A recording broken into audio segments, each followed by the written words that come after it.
Hey, everybody. I'm Sandy, founder of Just Travel with Sandy. I help women over 50 move past travel overwhelm so they can explore the world with confidence, ease, and joy. And I also work as a travel advisor and I curate meaningful, stress free trips for my clients from start to finish.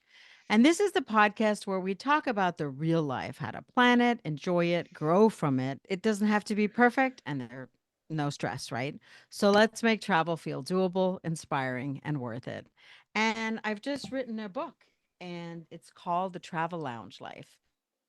It's officially released and it's a part memoir and it's a part travel guide, but not like the guide like folders. It's really a candid look at how travel has shaped my life and how it can transform yours too. And just want to briefly mention, I just made it live my trip to India. It's going to be in February. It's a very special, off the beaten track trip to India. Will be a 4-day festival based on Ayurvedic teachings. There's going to be an Ayurvedic consultation. You're going to learn all about the spices. It'll also have sound healing. It's a very special trip, and I will have everything in my show notes. But it's not about me today. It's about Michelle Gruening. I pronounce it the German way. So if that's butchered, then pardon me. But we connected not too long ago, and I was just really totally blown away by all the things she has done. And I'm going to let her introduce herself. But after 20 years of leadership in the customer service industry, she realized that building others' dreams instead of her own wasn't the way to go and made a change. So let's hear from Michelle. Michelle, tell us a little bit about what you shifted into and this very special trip that you took. Yes, Sandy, thank you so much for having me. And I love the way you pronounce my last name. I love hearing the proper German pronunciation of it. So that was a gift. So my name is Michelle Gruening. And like you mentioned, Sandy, for the first handful years of my career, I was really going after what I was quote unquote supposed to go after. Okay. Titles, money, status, all of those things that society says are the markers for success. And when I realized that I had those things and was completely personally unfulfilled, something had to change. And so for me, that was through a lot of self reflection and through a lot of growth, I made the choice to exit out of my career of working for other people. And with that choice, I also decided to move across the country to a place where I knew no one and nothing except that I would be closer to the mountains. So I live in Colorado now, but I'm born and raised in South Carolina. So this is my first time living outside of the Eastern time zone, which has been a shift for me as well. But it's been an incredible few years of discovery, not only of myself, but also of the world and seeing new places, new parts of the world, and just learning every step of the way. Travel is one of the best teachers, and I always come away with something really impactful. Isn't that the truth? To me, travel too. It's not about, and I always say this, it's not about checking. I've been to the Colosseum, I've been to the Louvre, it's the deeper sense. And I just recently was working with a client and they wanted to go to, I think it was 4 or 5 countries in Europe in like 10 days. And I'm like, stop. It's not about the checklist. And a lot of people don't understand that. And they all hear, yeah, but it's so easy to get around. I'm like, yes, it's a little closer, but still there's so much deeper. So I totally get it. It's about so much more. So tell me a little bit. You say travel really impacts you and you've learned a lot from them. What are some of the lessons that have shaped you and that you have taken away that have really been really impactful? I think one of the biggest gifts that I always get from travel is the reminder that it's not all about me and not everybody lives the same way that we do here in America. And so getting outside of my American bubble and going to see other parts of the world and seeing their cultures and their even communication methods. As I mentioned, I'm originally from South Carolina and we say hey to everybody and we smile at everybody. And so, for example, when I went to Norway, not exactly the Scandinavian way of interacting with Mm, random strangers on the street. So mhm. while I could pass for a Scandinavian while I was there, by my looks. I definitely did it by my communication style. So That's funny. and I would just chuckle to myself every time. It would just comes out naturally. I'm just, hi, hello, how are you doing? All of those things. Holding doors for people is definitely not common in every part of the world. So I learned little things like that of differences between cultures. But one of the biggest things that travel has taught me, and especially international travel, is that I'm not in control of a lot. So when it comes to Mhm. flight delays, when it comes to the availability of English speaking services or Right. offers, I have to be ready to expand and to be flexible and to grow myself to make sure that I have the experience that is possible for me. So that's one of the biggest things I've learned is that when I go into new places, I have to do my part to make it an incredible Mhm. experience. It's not up to the country that I'm Yeah. visiting to show off and make me feel comfortable. It's about me injecting myself into that community and into their traditions and getting into the flow that way. So I've learned a lot about expanding myself. I've learned that, wow, can I navigate a Swiss train schedule that was one stop and went into five stops while I had the flu? So Yeah. I was pretty impressed with myself that we actually made it to where we were going Right. without any hiccups. And one of the things, I know I've said one of the things a lot, but the biggest thing is we don't have control over a lot, but we always have control over our level of kindness and our attitude. Mhm. Yep. And when you can summon that portion of yourself to know that your attitude and your effort and your level of kindness are totally up to you, you're going to have an incredible time no matter where you go, whether you're at your own home in your own hometown or you're across the world in another country. And I really love that you touched on that because I was a little taken aback, I'm not gonna lie. I had an interaction with somebody, and she was in Italy, and she was staying at a resort type situation from what I understood, and they have a lot of American tourists, and she said to me, "I couldn't believe that the driver wouldn't speak English." This is in Italy. "I couldn't believe the driver wouldn't speak English to us. He gets English like American tourists all the time. Like, why didn't he speak English?" And I'm like, "You're in Italy. Yeah. You're not in an English speaking country." How to me that's just very entitled. Mhm. And I don't mean to be rude. So I love that you said that because you are in a different country. You are their guest. Let's face it. So the respect, the kindness is so important. Absolutely. Or to the Delta agent or the Air France agent or the Swiss Air agent and the flight's delayed. It's not their fault. Don't yell at them. That is such a pet peeve of mine when I see customers or people go off on the agents. And I'm like, people, they're just as frustrated. Do you think they want the delay? So I love that you brought that up because it's not necessarily taken for granted, but it should be, in my opinion. Yes. Absolutely. So you climbed the Mount Kilimanjaro, right? Yes, that's correct. So what inspired you to do that? Because that's not your usual, not that that's not even off the beaten track. That's just, it's not something that your average person would probably do. Not that you're, you know what I'm saying. I totally understand where you're coming from in the question. And a lot of people don't even know about the country that Mount Kilimanjaro is in, which is Tanzania. And Mhm. it borders Kenya and but is mostly in Tanzania.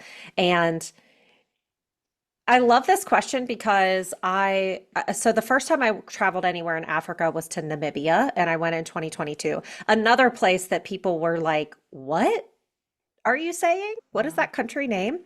And so Namibia was my first experience anywhere in Africa, and that trip just cracked my heart wide open. Again, I know it's only one country of a very large continent, but my experience there with the culture and our guide and their passion and their focus and care for the animals in their community and just the landscape and everything made me want to see more of this beautiful continent. And so I was always looking for a way to get back to somewhere in Africa. And we had just returned from our trip to Namibia when one of my husbands and I, our friends, came up to me and said, "Would you be interested in climbing Mount Kilimanjaro with me?"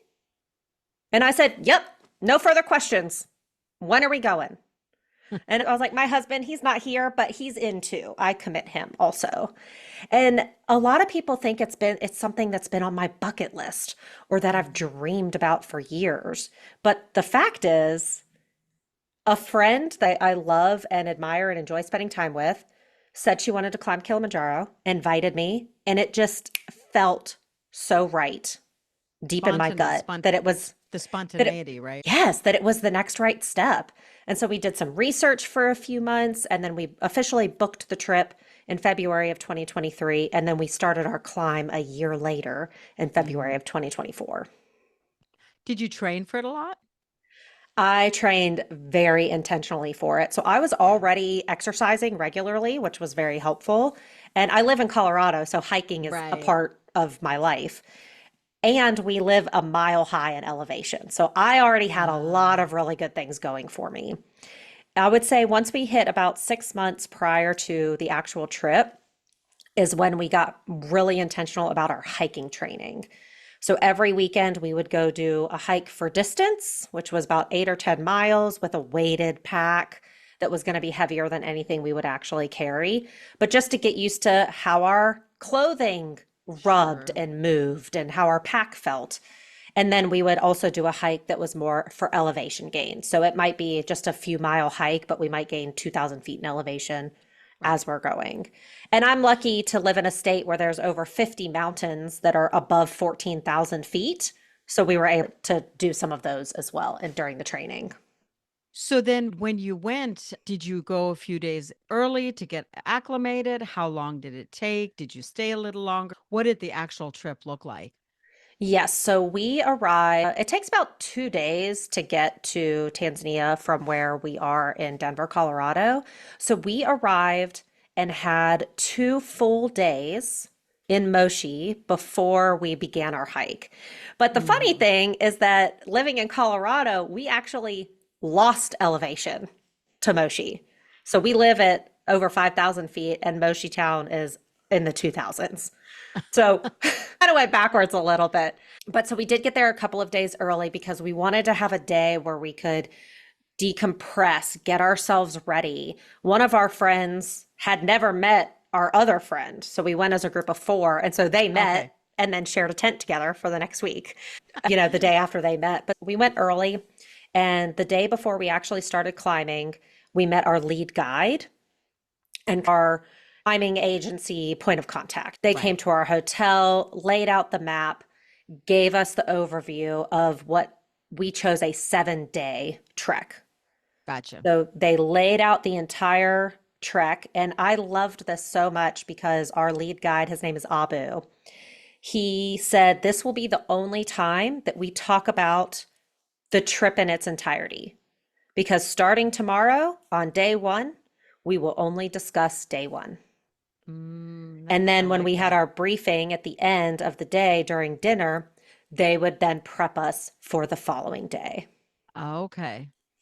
And What time of year did you go?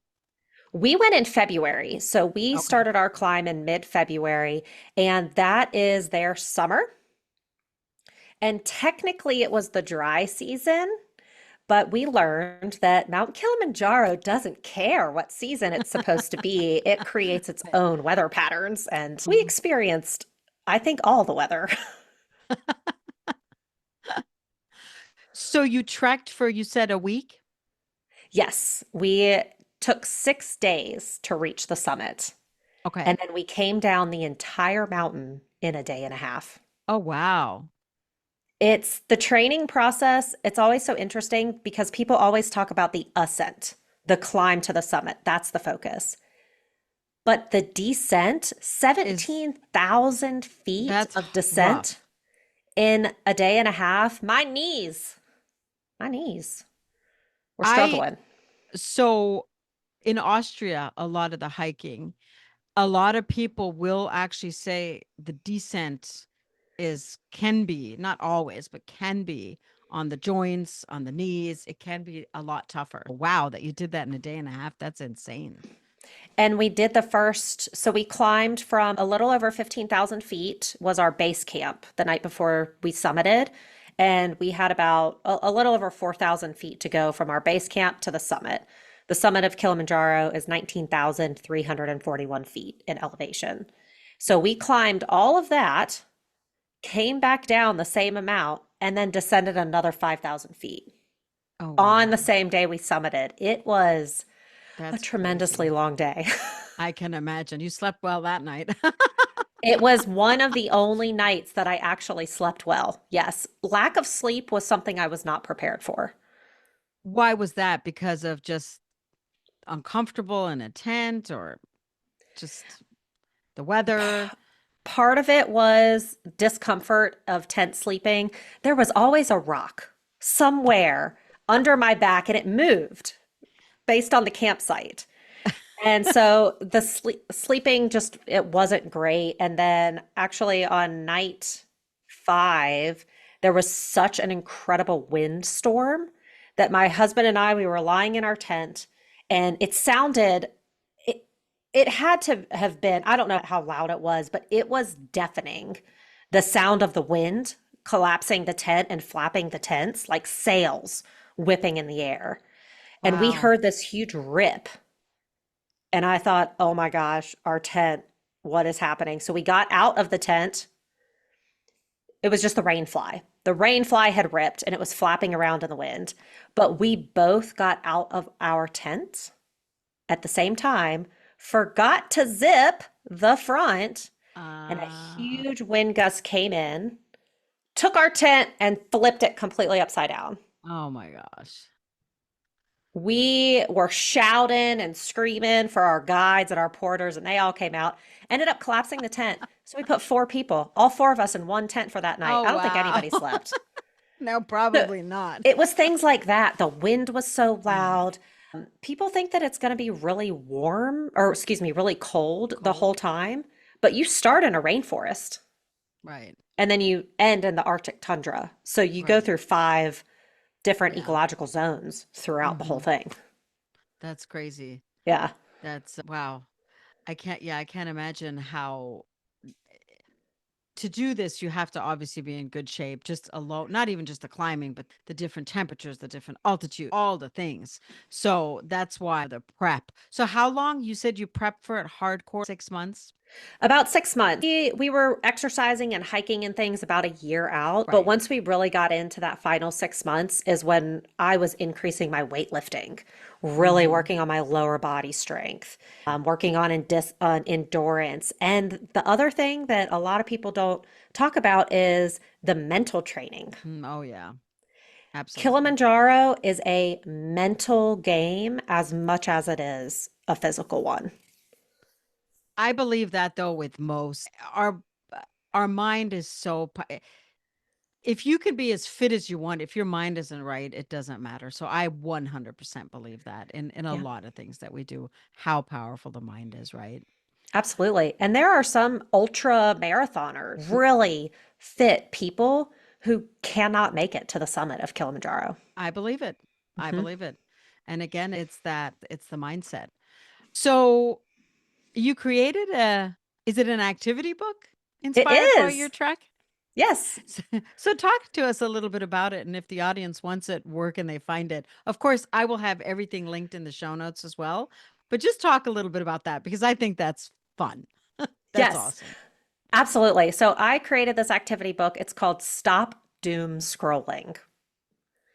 In tiny print, it's your social media. Stop doom scrolling social media and the news and things on your phone. And so it was inspired by my Kilimanjaro climb in the sense that I share, there's all sorts of puzzles. There's coloring pages, there's crossword puzzles, word searches, and a lot of it is hiking terminology or famous trails around the world or different trivia about countries in Africa.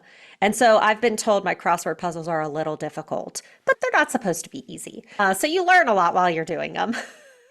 So it's for adults. It's not for children. That's correct. It is geared Okay. towards adults. I would say Oh, teenagers and up could teenagers. go Yeah, but for it. yeah, so it's not that kind of an activity book. That's That's correct. It's awesome. so, I love that. yeah, and I talk in the activity book, I share about the mantras that I Mhm. used on summit night and kind of position the power of language and the power of what we tell ourselves. And so there's a personal growth exercise to create your own mantras. And Right. there's some prompts. So there's fun activities, but there's also personal growth opportunities in I there as love that. well. The stories we tell ourselves, the Oh stories my that go gosh. on in our head. Absolutely. So I'm going to assume that was one of your most impactful trips that you've taken, if not the most impactful. But what other country or trip inspired you? Maybe not equally, but in a different way.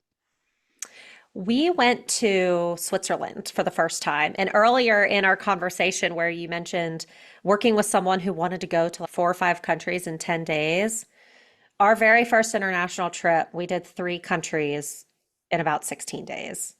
And Okay. I was pooped from Wow. all of the movement. So we Right. went to Germany, Switzerland, and Italy for this trip. But we were in a place called Interlaken, Switzerland, and we just fell in love with this quaint little town. We also went hang Hmm. gliding while we were there. But the thing that really jumped out to me when you asked that question about what's been impactful is before we went on that trip, we, and when I say we, I mean my husband and I, we enjoyed being outdoors, but I wouldn't have classified ourselves as a hiker. When we went to Switzerland, we took the train into a small town called Grindelwald and climbed one of these mountains. And through this trek, it opened up this whole new level of my love for the outdoors, Yeah. surrounded by the Swiss Alps. And Hmm. I'm seeing Bernese mountain dogs in the canton of Hmm. Bern. It felt so iconic. I even have the tattoo of those Swiss mountains on my Oh, arm nice. because that was the moment that was a real big switch for me of I want to make hiking a priority. I Nice. want to prioritize time outside, and that's where I really fell in love with the mountains. Okay. And you'd already been living in Colorado, though. I was living in North Carolina at the Oh, time. you were still living in North. There's mountains there too. Maybe not quite the same, Yeah, but they're there's some, technically our a little mountains. bit. I really I like those know. alpine, jagged, Yeah, yeah. jaggedy mountains. Yeah. Okay. A little bit different, but people do go to, I mean, to North Carolina. I actually used to live in North Carolina as well, but more in Chapel Hill, so not really in the mountainous areas. But yeah, Yes. and that's awesome. So do you still hike a lot now? Yes, I do hike a lot. Our hikes look a little different these days because our dog is almost 12. And so we go Mhm. back and forth between a hike that my husband and I like to do, is up in the 12 or 13,000 feet, what have you, and is more of a long hike, to more of a nature walk where we just enjoy being in the woods and maybe wading in some water with our dog. So we do go Oh, hiking about every weekend. And we've nice. recently started car camping as well. So getting another Oh, way to be in the to be in the woods basically woods. more often. Right. Yes. That's awesome. And yeah, Switzerland definitely has its magic and its charm. That's beautiful. I just had another question and I just lost it, but that's okay. So, do you have any trips planned? Any trips coming up or what you may be thinking about doing next or you just going to wait and see if somebody asks you? Hey, I'm always open to be a travel buddy if anybody out there is looking to travel. But no, the next trip that I'm in the process of planning is Croatia Oh, next year. nice. Okay. So my grandmother, her parents immigrated to the States in the early 1910s from Croatia. And so it's always been a dream and a desire to go see where our heritage kind of started on my dad's side Of of the course. family. Of And course. so this is going to be a really special trip because not only are my husband and I going, but my mom and dad are going too, and Oh, my younger brother and his partner. And I'm just so excited to experience this moment of being in Croatia with my dad and him learning about his lineage and his heritage and where his family comes oh, from. And It's going to be a really special trip. Plus, I'm just so Right, excited to see Croatia. From right. everything I've heard, it's a stunning place. It's beautiful. It's absolutely you will have a Mm, blast. When are you yes. going? We are going in May of next year of Nice. 2026. Perfect. Yes. That's awesome. That's a great time to go. So, in wrapping up, Michelle, is there anything else you'd like to tell the audience? Anything around mindset and travel, travel tip, whatever, anything that's on your heart? Oh, the thing that comes up to my mind is stop adding items to your bucket list and just book a trip and go. I love that. I'll leave That's it so there. true. I absolutely love that. You don't have to be a millionaire. You don't have to do luxury travel. I think a lot of people, and I talk about this a lot, is they're waiting, especially women, right? We wear so many different hats. We have the kids, we have the job, we have the career, we have the family, we have the this, we have to have that. And we make all, and waiting for that perfect time when the kids are out of the house, when I have enough. No, now is the time. Because honestly, I say this all the time. I may be hit by a bus tomorrow. We just don't know. And it doesn't take that much to get on a plane and to go. There's so many ways to do it. So I absolutely that was spoken from my heart. So thank you for that. Absolutely. Thank you so much for joining us today.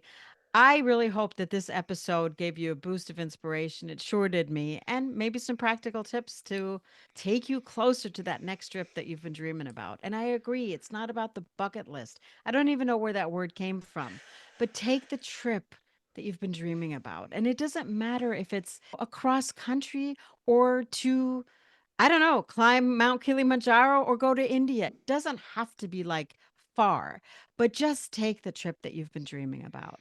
So if you loved what you heard, I'd be grateful if you subscribe, share it with a friend, or leave a quick review because it helps more women like you find their way to confident, joyful travel. So until next time, keep dreaming, keep planning, and exploring with heart. And always remember every great journey starts with a single step.